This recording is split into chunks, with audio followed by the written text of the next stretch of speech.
Então, pessoal, a partir de agora nós vamos falar do processo histórico do direito na Idade Média.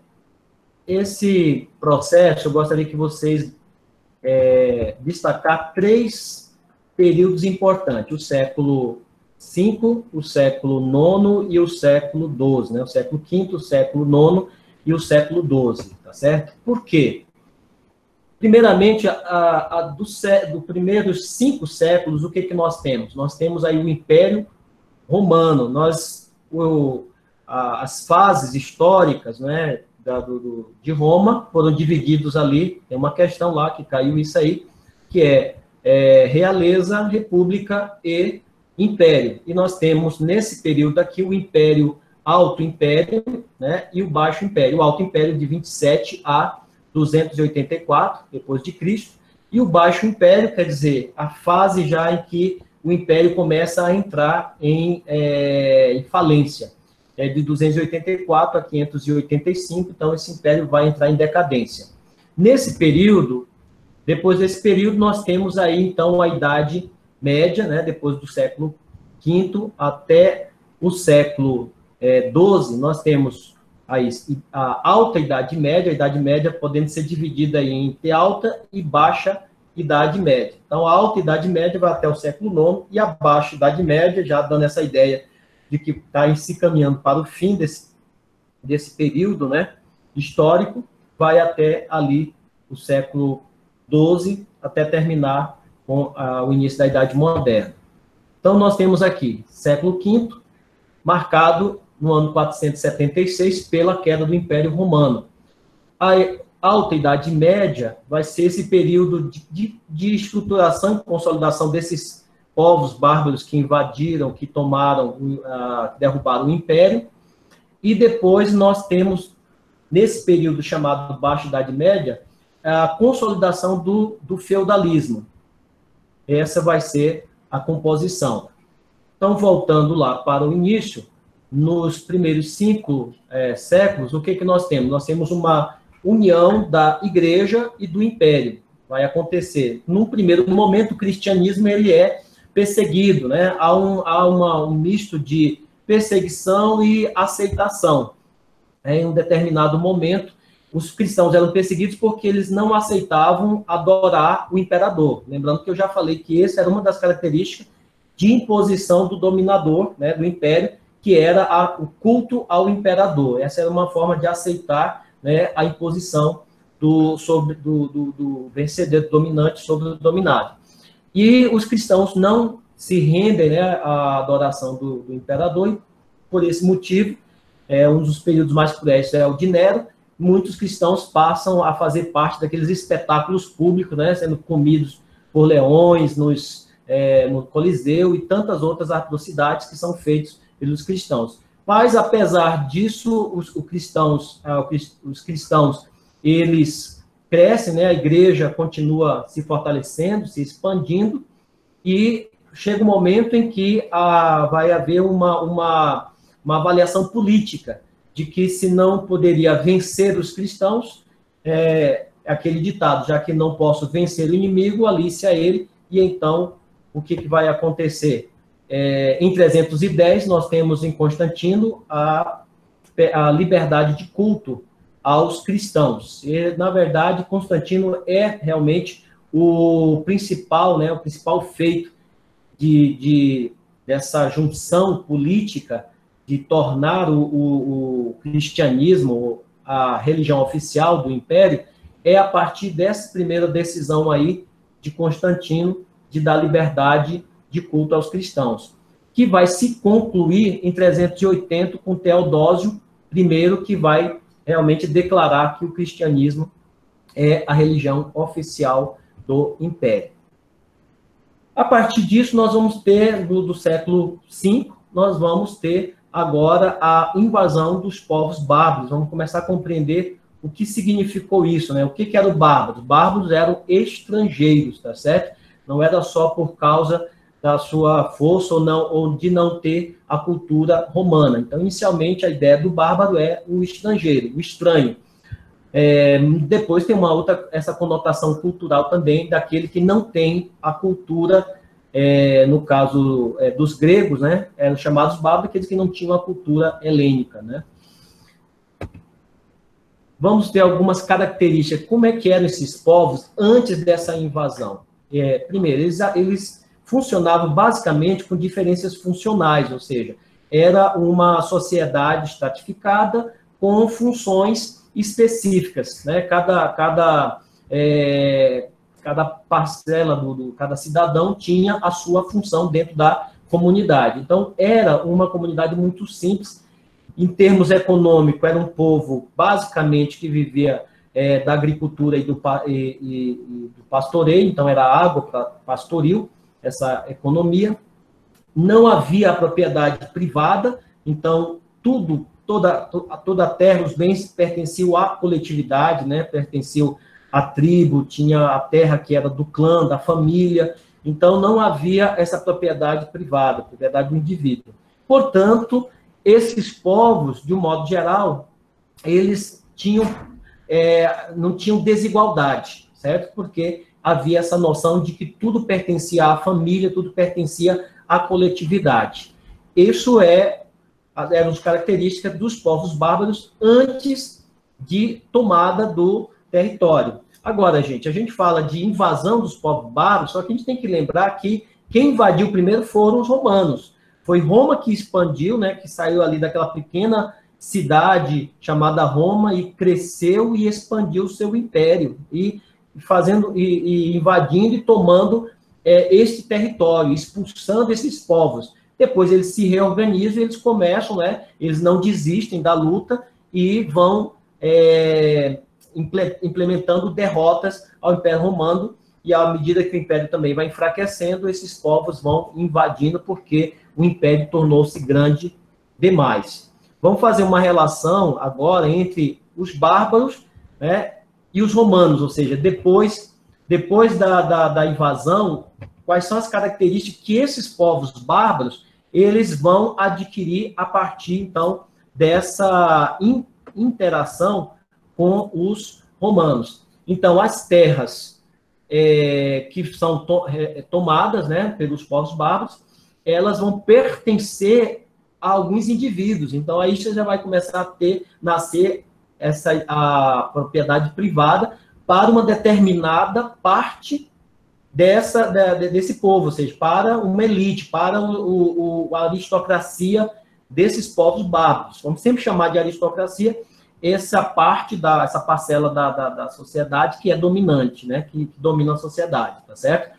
Eles vão assimilar os valores romanos e haverá uma assimilação tanto do aspecto do exército, tá, das táticas romanas, quanto das lideranças romanas e os valores romanos, e o direito romano também vai fazer parte dessa, não vou chamar de aculturação, mas dessa interação com a cultura romana. Então, há uma mudança. Se antes eles tinham diferenças funcionais, agora eles têm realmente, não vivem mais em função de qual é a função que eu desempenho na coletividade. Agora nós temos uma divisão de classes dentro dessa nova sociedade bárbara. Nós temos agora uma economia maior, porque nós temos grandes cidades, já não temos mais apenas o pastoreio, nós temos uma administração, uma política, né, para ser conduzida. E nós temos agora pessoas detentoras de terras, e, portanto, as desigualdades vão surgir nessa nova configuração dos povos bárbaros. Nesse período inicial, a igreja, que antes estava lá, né, no topo, né, estava em alta, porque era a religião oficial, nesse primeiro momento a igreja ela perde um pouco do seu poder, né, vamos dizer assim, nessa desorganização que é a tomada de poder. Porém, a igreja ela vai ser a única instituição que vai gerar uma certa unidade. A igreja vai continuar prevalecendo, ela vai saber se aliar a estes povos, e aos poucos vai acontecer um processo de conversão dos povos bárbaros. O que vai surgir, então? A igreja, que antes, num primeiro momento, está em baixa, ela volta, então, a se tornar essa instituição forte que se fortalece dentro dessa nova configuração estabelecida por esses vários povos que derrubam o Império. Lembrando que apenas o Império do Ocidente, tá certo? Queda do Império Romano do Ocidente, 476, porque o Império Romano do Oriente, ele continua, né, forte e vai até passar toda a Idade Média ainda fortalecido ali em Constantinopla.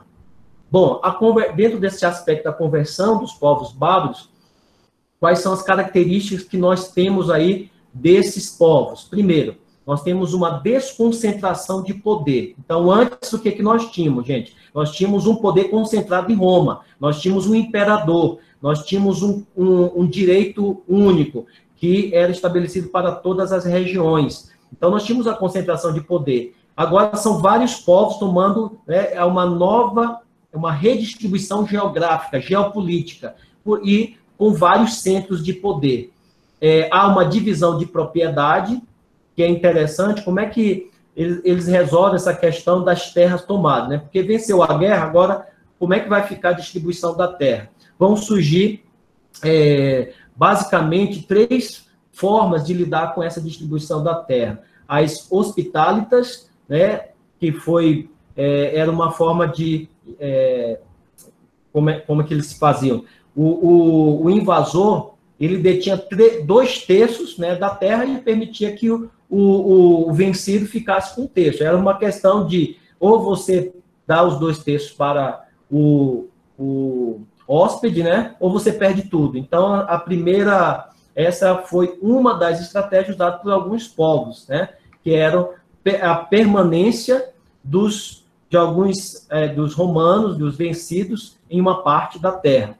Nós tínhamos alguns povos mais violentos, que eram os vândalos, e eles exterminavam todos os antigos donos e tomavam a terra. E os francos, que eles não exterminavam, mas tomavam toda a terra para eles e fazia parte da coroa, né? Fazia parte dos reis francos.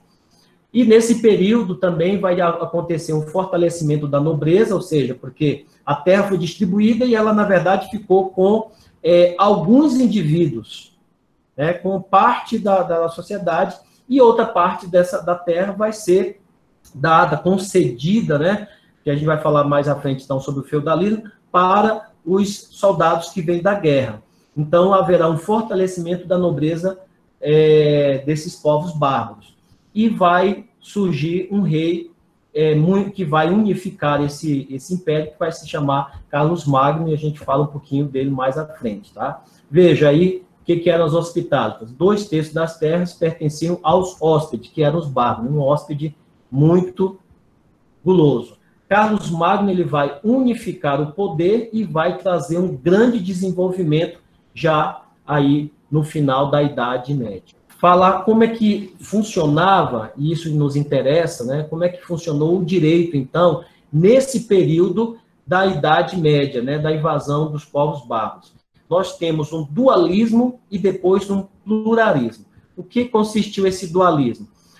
Inicialmente, eles estão convivendo com vamos dizer assim, com 2 estruturas jurídicas. Os costumes bárbaros, né? Os direitos, lembrando por isso eu falei antes como é que funcionava a estrutura sociopolítica desses povos, que era muito simples. Então, eles tinham seus costumes. E esses costumes valiam para os povos originários bárbaros.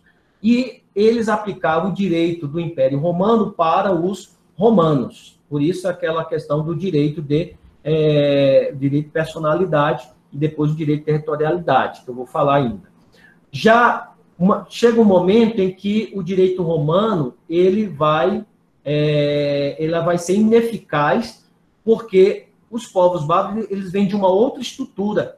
E a lei romana, como você já estudou um pouco do romano, é um direito muito mais bem elaborado, é um direito escrito, é um direito legislado. E os povos bárbaros eles não têm essa cultura. Então, essa lei não vai se aplicar a eles. Só que é necessário adaptar, então, fazer toda uma adaptação desses novos costumes, valores, dessa nova estrutura, e vão surgir os códigos bárbaros, que aí o primeiro código é chamado Liber Iudicium, certo? Então, aí nós vamos ter um pluralismo. Por quê? porque nós vamos ter surgir uma legislação que, na verdade, ela é uma junção, né, uma mistura, tanto do direito romano, aplicado em áreas que os bárbaros não dominavam, e costumes bárbaros. Então, vai surgir um pluralismo, e também no sentido de que cada povo bárbaro vai ter o seu próprio direito, né, vai ter o seu próprio código. Então, nós já não temos mais apenas um dualismo, nós temos várias legislações, cada povo com seu próprio código jurídico. Esse período, então, agora, da Baixa Idade Média, caracterizado pelo feudalismo, que é o que nós vamos falar. Então, lembrando aqui as datas importantes, né, o século V, século IX, século XII. Século V, o que acontece? A invasão dos povos bárbaros, tomada do Império Romano, derrota do Império Romano do Ocidente, ocorre a conversão dos povos bárbaros, né, a igreja como única instituição ainda capaz de unir, né, de gerar uma unidade nesses vários centros de poder.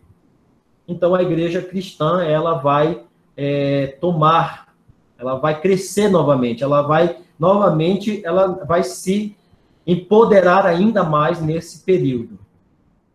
Nesse período de conversão dos povos bárbaros, quero destacar que foi principalmente o movimento chamado arianismo, né, em decorrência do presbítero de Alexandria, Ário. Uma discussão religiosa muito pertinente desse arianismo era sobre a questão de Cristo, de Jesus Cristo. Então, a cristologia tinha a ver com a cristologia. Se Jesus e Deus Pai eram a mesma pessoa. Então, o arianismo ia defender que Cristo ele era um ser pré-existente, mas que foi criado por Deus. Então, era realmente um dogma, vamos dizer assim, que batia de frente com o dogma cristão, porque para o cristianismo, né, para a igreja, Jesus, Cristo e Deus são a mesma pessoa. Então, essa é uma discussão teológica, mas que também vai gerar várias divisões, certo? E vai crescer. Esse arianismo vai ser um pensamento forte, basicamente, de grande parte desses povos bárbaros. Nesse período da Idade Média, da Alta Idade Média, a igreja, ela não é interessante para a igreja ter esses vários centros de poder, né? A igreja, ela quer a unidade. Vamos pensar assim, em termos de unidade de poder, que fica muito mais fácil dominar com um poder centralizado, concentrado, do que dominar com um poder descentralizado, ou lidar com vários centros de poder. Então, a igreja, ela vai ter essa sua verba política no sentido de favorecer um rei que pudesse unificar os povos. E esse rei vai ser exatamente Carlos Magno, vai ser essa personalidade. Vamos falar um pouco sobre o Carlos Magno. Então, nós temos aqui, antes de mais nada, entender como funcionava essa unidade básica carolíngia, né? Então, nas suas aulas de história, você vai lembrar do Império Carolíngio, né? Então, no Império Carolíngio, a unidade básica era o condado, né? O condado que tinha um poder local, né? O condado tinha uma liderança, um poder local que representava tanto o poder legal, poder judicial, quanto o poder militar. E era baseado numa estrutura de um feudo, né? De uma determinada porção de terra, e dentro daquele território mandava um conde que tinha ali o seu poder. Ele dizia o direito, ele julgava, né? Ele tomava as decisões e tinha o poder também, o poder militar. Já nós vamos entender um pouquinho mais isso sobre a estrutura do feudo. E voltando então para Carlos Magno, ele vai ser o unificador desses vários povos, né? Vai ocorrer uma unificação e, com o apoio da igreja, vai surgir então o Sacro Império Romano do Ocidente, né? Um império forte, certo? Um rei germânico que ele vai trazer nesse final dessa Alta Idade Média, ele vai promover um renascimento. Então, ele foi conhecido como Imperador do Ocidente, e ele foi consagrado, né, ele foi ungido pelo Papa Leão III. Esse renascimento ele aconteceu em vários setores, na administração, na cultura, na filosofia, na literatura e nos textos jurídicos. Então, vai ser um ponto muito importante para a Idade Moderna, retornando aqui, pessoal, então, o renascimento promovido pela essa unificação do Império do Ocidente com Carlos Magno, ele vai ser muito importante para a redescoberta da cultura, a redescoberta dos textos, né? A Idade Média, que foi conhecida por Idade das Trevas, porque o conhecimento, a leitura foi retirada do povo, né? Não havia acesso aos livros, a biblioteca, o pouco que sobrou das bibliotecas que foram queimadas, elas ficaram restritas à igreja, certo? E o Carlos Magno vai promover esse renascimento e vai ter, lá no século XII, o surgimento das universidades. Então, nesse período, o que o Carlos Magno faz? Ele fortalece o condado para que ele pudesse estar mantendo o seu poder. Então, há ali uma política, né, de fortalecimento desses senhores, né, dos senhores feudais, com títulos de nobreza, para que eles continuassem leais ao rei. Só que isso vai ser um tiro na culatra também, isso depois vai se tornar realmente um grande problema, porque esse excesso de benefícios é aquela velha questão, tem pessoas que o estômago nunca enche, né? Elas nunca vão estar satisfeitas. Então, às vezes você vai fazendo concessão aqui, concessão ali, mas quando o indivíduo não é leal, ele quer o seu trono, ele quer o seu lugar.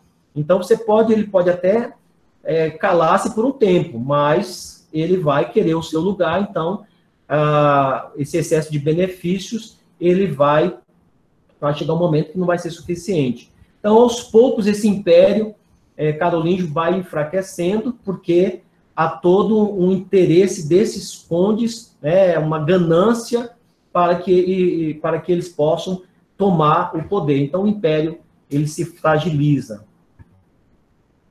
Então, o que nós temos aí? Nós temos aí o reino era bem fragmentado, tá certo? Ou seja, nós tínhamos um rei, mas nós tínhamos vários pequenos centros de poder que tinha ali a figura do conde, onde ele era o dono, né? Ali a lei era o conde que mandava, tá certo? Essa relação aqui do feudalismo, nós chamamos, então, de uma fragmentação de poder. Na verdade, então, não há muita interação no aspecto econômico, no aspecto mercantil também. Por quê? Porque eles eram, basicamente, vamos dizer assim, fechados. Então, como que funcionava esse direito feudal, que é o que nos interessa também dentro desses aspectos históricos? Primeiro, ele era um direito dominial, ou seja, ele era exercido dentro do domínio ali do feudo, era quem determinava as leis era o senhor feudal. Então, ele que estabelecia as suas próprias leis.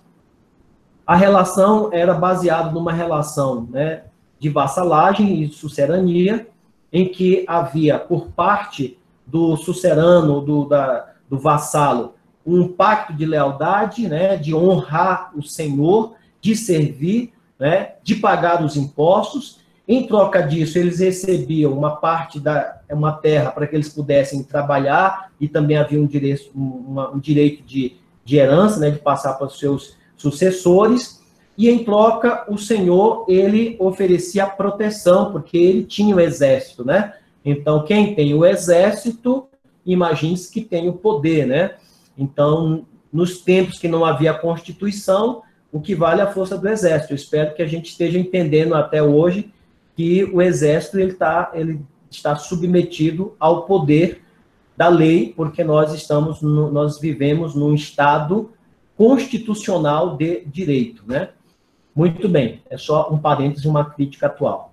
o direito dominial, relação de vassalagem, em troca, proteção dos bens materiais, porque era uma época de muitos conflitos, de muitas confusões, de muitas invasões, e as pessoas necessitavam de uma proteção.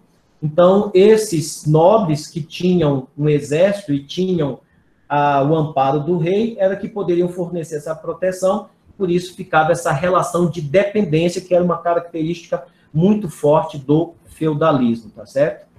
Na Baixa Idade Média, nós vamos ter agora uma relação conflituosa entre igreja e rei. Por quê? Porque a gente viu, a igreja ela se fortaleceu nesse período, certo? E aí nós vemos o rei com seu poder limitado por causa da igreja. E, obviamente, né, a ganância, né, e a ânsia de poder é muito grande, de tal forma que esses reis eles também vão começar a se levantar, né, para inibir o poder da igreja, para colocar as coisas no seu devido lugar. Então, nesse período da Baixa Idade Média, é o que nós temos a consolidação do feudalismo, nós temos o fortalecimento da igreja, porque aí os reis, eles dependem da unção da igreja, nós temos um direito de reconhecimento da origem divina dos reis, e, obviamente, o rei ele está ali andando um pouco submisso ao poder da igreja. Então, essas são duas características fortes dessa Baixa Idade Média, que é a consolidação do feudalismo e fortalecimento da igreja. Voltando aqui, continuando aqui, no século V, então, nós temos a igreja fortalecida, a invasão dos povos bárbaros, nós temos o desaparecimento do direito romano, desaparece, as bibliotecas na invasão desses povos bárbaros são todas queimadas, então, por isso, nós temos uma idade das trevas, porque não tem leitura, não tem escola, não tem o conhecimento, né, ele some, né, porque não há leitura. Muito bem. No século VI, o que nós vamos ter? Nós temos no século V a queda do Império Romano do Ocidente, mas o Império Bizantino ele vai se fortalecer, certo? Ele vai continuar, vai dar continuidade. Então, Justiniano, que ele vai fazer, então, um resgate do direito civil romano. Com as adaptações, a sua compilação vai ser chamada de Corpus Iuris Civilis, né? Então, Justiniano, ele mantém, o que vai manter o direito romano é justamente a compilação de Justiniano do Corpus Iuris Civilis, que é vamos dizer assim, uma adaptação do Ius Civile romano. Aqui nós já falamos de Carlos Magno, né, o direito romano, ele, nesse período, como falamos nos slides anteriores, ele é usado de forma subsidiária. Nós temos cada povo já estabelecido, cada povo bárbaro já estabelecido com a sua estrutura, eles têm, então, o direito bárbaro. Mas naquelas lacunas onde não havia uma lei bárbara específica, era usado de forma subsidiária o direito romano. Prevaleceu o uso, então, do direito romano como direito subsidiário, certo? Por que o direito romano ele vai ainda ser importante nesse período? Por que o direito romano ele vai sobreviver? Porque era necessário dar uma segurança jurídica. E, como nós dissemos, a estrutura política e social desses povos invasores, ela era uma estrutura muito simples. Então, nesse período de organização, era necessário ter uma lei e o direito romano era super desenvolvido, então, por isso, ele vai ser mantido por um determinado tempo. Era necessário fortalecer as relações comerciais, e o Império e o direito romano já tinha aí toda uma base, né, de legislação para regular as relações comerciais com penas, com regulamentações do comércio. E nós vamos ter um surgimento da burguesia que vai ser importante também aí nesse, vamos dizer assim, nesse final da Idade Média. Sabemos que a burguesia vai ser o elemento principal para o fim do feudalismo e para surgir um novo tempo na história. E essa burguesia, que nada mais é do que os comerciantes, eles precisavam de leis, né, de uma legislação que amparasse, e o direito romano tinha essas referências. O direito romano tinha essa base para garantir essas relações comerciais.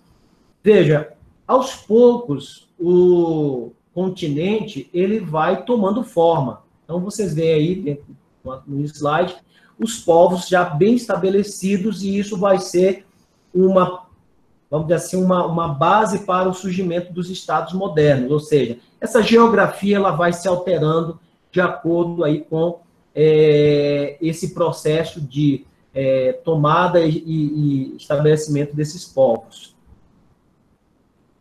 Então, esses foram os povos principais aí, alguns deles, tá certo? Os francos, godos, visigodos, ostrogodos, vândalos, ângulos, suevos e saxões. Tem vários outros, mas esses são os principais povos que dominaram esse período, né? Nesse período também vai ser usado de maneira muito constante o direito canônico.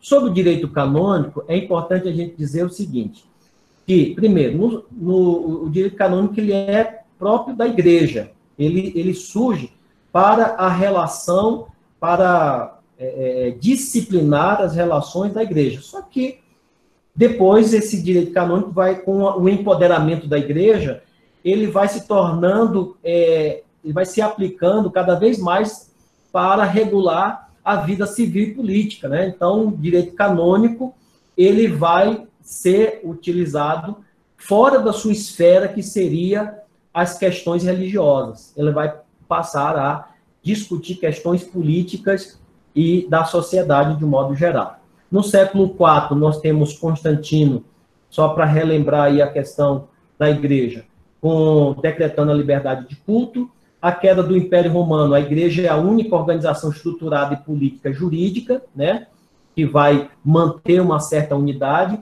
Os bárbaros têm uma relação amistosa com a igreja aumenta a sua influência e ela passa, então, a ter uma intervenção na sociedade. Quais eram as fontes jurídicas, né, desse direito canônico? Quais eram as fontes desse direito? Eram os concílios, que eram nada mais, nada menos do que as assembleias dos bispos, que discutiam as questões religiosas e questões que influenciavam na sociedade, certo? Os sínodos e os decretos papais, tá certo? Então, essa era a fonte do direito canônico. E aqui nós temos aqui um exemplo aqui, né, dessas discussões que eram constantes na igreja. Uma outra relação que precisamos dar, pessoal, é estabelecer essa relação entre direito romano e direito bárbaro, tá certo? Então, deixa eu colocar aqui. O direito romano. O direito romano, ele influencia a cultura de cada país, né? Era um direito já estruturado, era um direito legislado, era um direito mais moderno. Ele influencia várias culturas e os institutos dos direitos romanos, eles atendiam a diversas relações jurídicas, tá? Então, já era um direito mais adaptado a uma visão cosmopolita.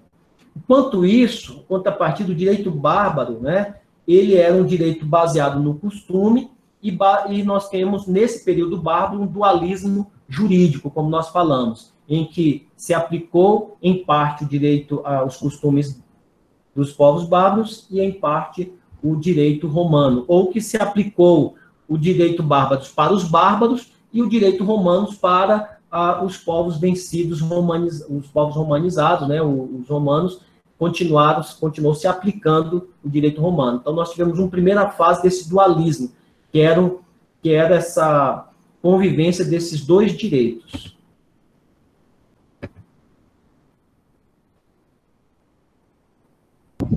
Professor Fabiano. Oi. O senhor pode voltar a tela um pouquinho? Eu queria fazer um comentário, mas antes eu queria tirar uma foto dessa tela. Tá bom, meu jovem, vou voltar aqui, tá? Este aqui, o anterior. Esse aí mesmo. Tá.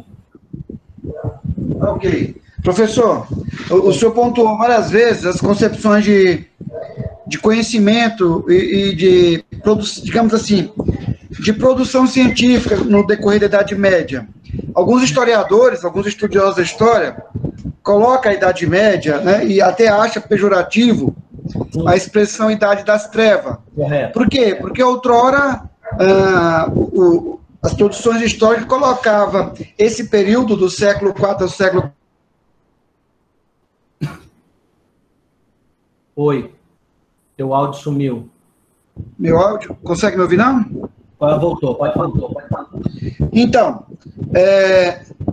alguns historiadores, algumas produções acadêmicas de historiadores, acham pejorativo designar o período da Idade Média, subentendendo a Idade Média do século IV ao século XIV, como o período das trevas. Por quê? Porque, muito embora esse seja um termo que foi colocado lá atrás por outras produções historiográficas, mas era no sentido de dizer que durante esse período do século IV ao século XIV, ou seja, 1000 anos, o conhecimento científico ficou muito na mão da igreja e foi tomado para si, e não houve produções científicas relevantes. O que, se a gente fizer um olhar mais analítico, um estudo mais aprofundado, a gente vai ver que não foi bem assim, né? Nós tivemos aí produções científicas, inclusive, que culminaram com o fim da Idade Média, né? Bruno Giordano, Erasmo, pensadores desse período, a própria igreja, quando veio com Tomás Aquino, né, que trouxe aí o pensamento mais racional das coisas, não deixou de fato de produzir um certo conhecimento. Então é importante ver que houve sim uma produção científica.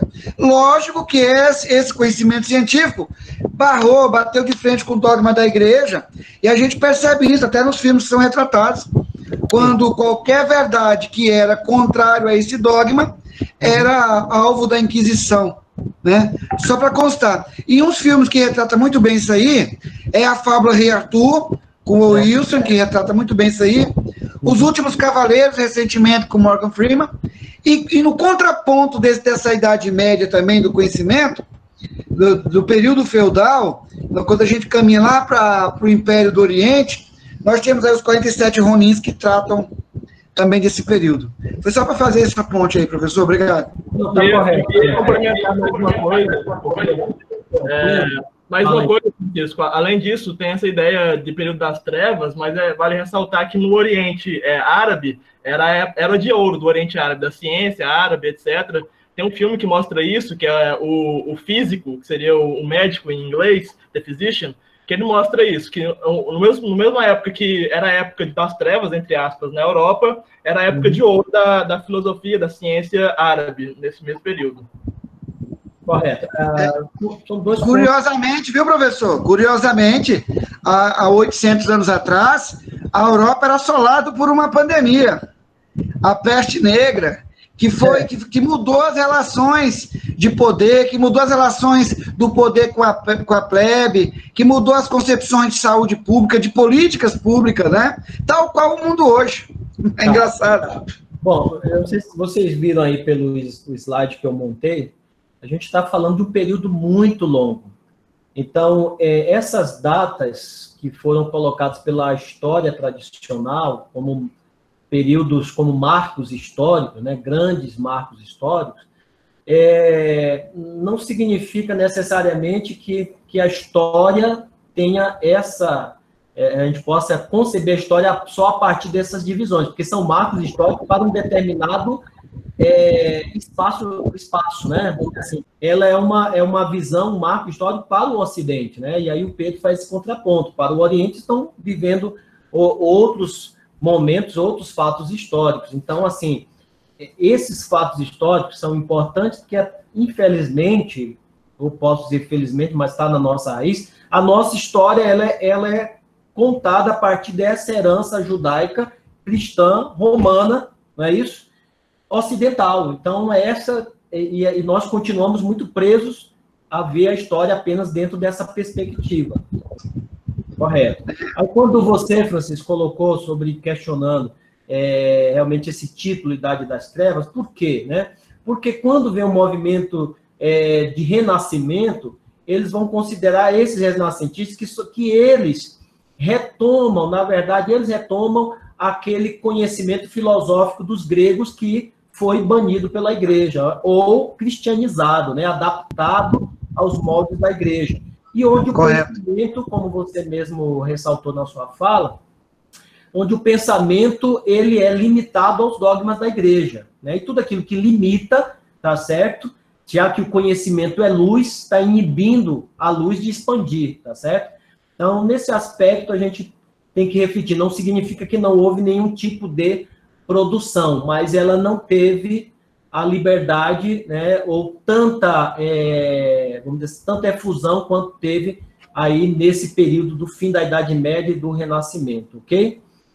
Aqui, colocando o direito, pessoal, aqui, romano, ele era um direito escrito, então ele contrastava exatamente com o direito dos bárbaros, porque eram direitos baseados nos costumes, né, nos costumes culturais desses povos, enquanto o direito romano já tinha, se você já passou ali e estudou Roma, você tem primeiro a lei Hortência, depois vem a lei das 12 tábuas, depois a lei Hortência e várias outras leis que vão representando o quê? Representando uma conquista da plebe de se impor dentro de um império que era muito dividido, né? Que era o poder dos patrícios, tá certo? Dicas aí para a prova, para o exercício. Era comum também a todos os mestres esse direito romano, ou seja, eles executavam normas, várias variações de interpretações de cada escola. Então, era um direito comum a todos os mestres. Aqui, na verdade, nesse slide, eu quero mostrar para vocês que o direito romano, ele vai ser, nesse período que o Carlos Magno vai promover um renascimento, ele vai permitir o resgate dos direitos romanos, né? Sobretudo do corpus iuris, né? Do direito civil que foi preservado ali por Justiniano, tá certo? Então ele vai promover esse resgate e vão surgir as universidades. E é exatamente o direito romano que vai ser estudado nas universidades, esse resgate do direito romano, juntamente, obviamente, com o direito canônico, tá certo? E esse direito romano, ele era mais conhecido entre os mestres, tá certo? Que tinham as suas várias interpretações de escola para escola. Ele era mais completo que os direitos locais. Havia, então, por exemplo, previsões de várias instituições que eram desconhecidas dessa época do direito local. E ele era muito mais evoluído, como eu já havia dito, porque a sociedade romana ela tinha atingido um estágio, né, superior, mais cosmopolita, uma estrutura administrativa muito mais complexa. Por isso, quanto mais complexa a sociedade, quanto mais complexa a estrutura administrativa, mais o direito vai se aperfeiçoando, certo? Então, os direitos romanistas, ele vai ter algumas figuras interessantes, que são os glosadores, os comentadores e os humanistas, ou seja, como é que esse direito do corpus iuris civilis vai ser interpretado. Os glosadores, eles tinham uma interpretação mais analítica, ou seja, eles procuravam interpretar cada parte, né, de forma isolada, tá certo? Seria uma análise, assim, muito mais, uma interpretação muito mais específica, tá certo? Muito mais literal. Já os comentadores, eles já abriam um pouquinho mais a visão, porque eles faziam uma análise do todo, uma análise mais sistêmica. E nós tínhamos a figura dos humanistas, que procuravam usar outros métodos, além da interpretação, além da exegese, eles passavam a usar outros métodos históricos, filosóficos, para poder fazer uma interpretação desses direitos romanos que foram resgatados. Eles eram críticos dos juristas medievais. Então, gente, isso aqui, esse direito romano,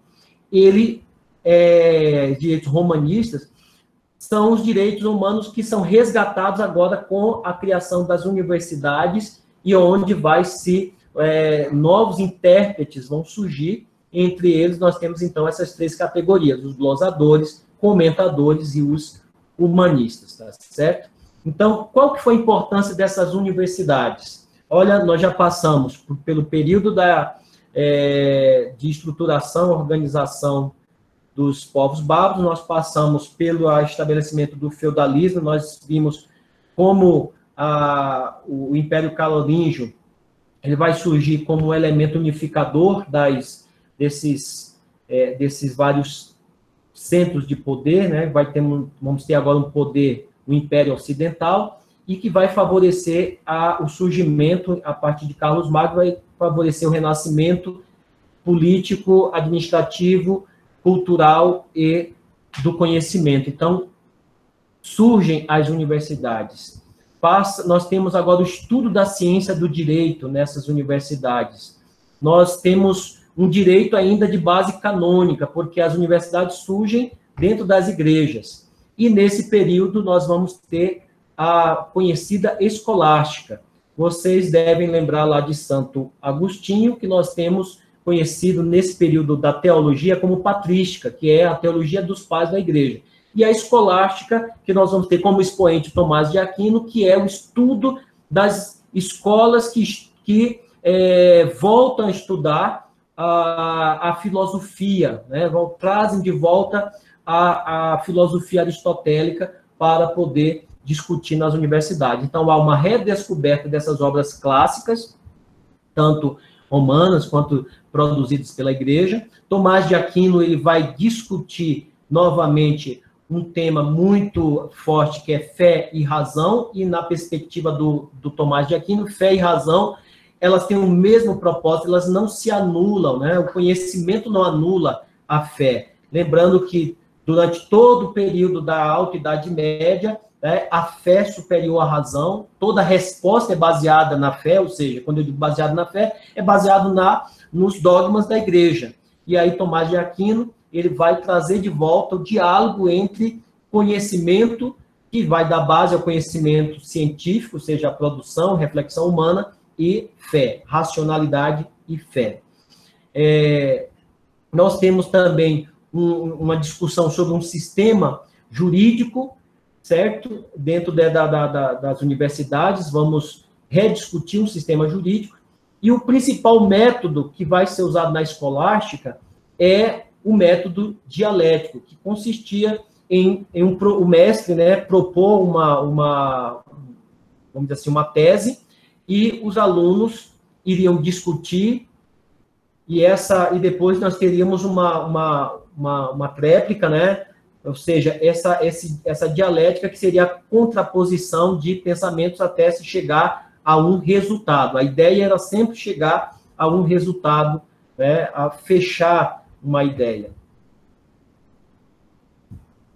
E a gente fecha esse período dando um toque sobre um tema importante, que é o sistema da common law. Porque na região ali da Grã-Bretanha, né, não houve uma adoção do direito romano, certo?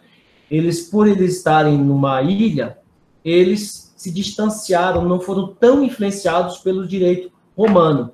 E aí eles se basearam muito mais na jurisprudência, que eram os estudos de casos e julgamentos anteriores, e baseados também nos costumes locais, certo? Esses costumes locais, eles tinham pouca influência, o que valiam mesmo era os julgamentos e as decisões tomadas em julgamentos anteriores. Esse direito do sistema common law é um direito não codificado, tá certo? Não havia como no direito romano, tá certo? Um código civil, o Código Civil, direito civil romano com suas várias legislações, tá certo? havia, sim, estudos de conflitos e decisões dos juízes, que eram respeitadas as decisões anteriores, formando uma jurisprudência. Voltando ao sistema common law, nós terminamos aqui falando o que era o rights e equity, né? O rights, na verdade, era essa estratégia para impor o poder real dos senhores feudais e aos nobres. Então, nós temos aí a figura do rei e, como nós falamos, os nobres, esses senhores feudais, eles tinham muito poder, certo? E aí nós temos vamos dizer assim, uma medição de forças entre o rei, que queria aumentar o seu poder, e os nobres, que queriam continuar manipulando o rei ou garantindo mais poder. E aí a estratégia do rei, aí nessa região da Grã-Bretanha, foi exatamente de fazer o seguinte: o cidadão, ele podia recorrer ao rei.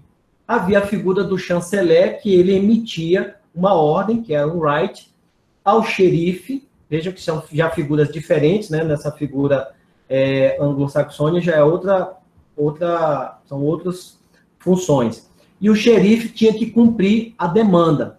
Então, veja, se o cidadão podia recorrer ao rei, como é que funcionava o direito feudal? Quem é que dizia, quem é que julgava, quem é que tomava as decisões jurídicas, quem é que legislava? Era o senhor feudal. Então, quando o rei permite que o cidadão recorra ao rei, ele está mostrando que o rei manda mais que o senhor feudal, então ele vai limitando esse poder que os nobres tinham. O réu podia recorrer aos tribunais reais, e aí estava instalado exatamente essa